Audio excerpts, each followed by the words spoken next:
сам непосредственно чеснок, то есть, чтобы как его при посадке готовим, это мы дробим его вручную.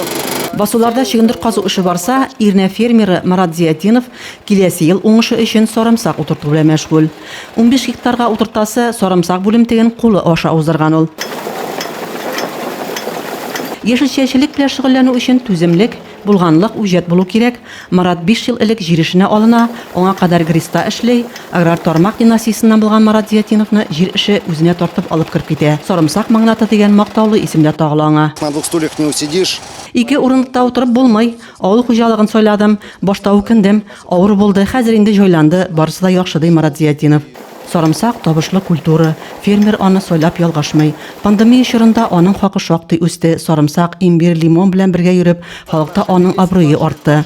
Аның сарымсагын өлгерүгә үк алып бетерәләр. Руками, ногами, можно сказать, чеснок забрали у нас. Сарымсакны алуга ук орлыкка алып бетерәләр. Әле хәзердә шалтатучылар бар. Үзебезгә орлыклык кына калды ди Марат Зиятдинов. Сарымсакны гадәттә октябрь башында утыртып, майда эшкәртә башлый, июль урталарында җыя. Эшчеләрне ул сезон вакытында гына чакыра. Агымдагы елда 15 гектар мәйданда көтелгән уңышның яртысы гына булган. Корылык белән шактый көрәшкән ул. Добавляли удобрения. Ошламалар үстәдек, аммиак селитрасы кулландык, 7-10 мәртәбә басуга культивация ясадык ди Марат Зиятдинов. Фермер ретро-трактор белән барлык эшне башкара, техникасының һәр шүребен белә. У нас один трактор. Тракторны үзем төзекләндердем. 1991 елга ул двигателен ремонтладым ди Марат Зиятдинов.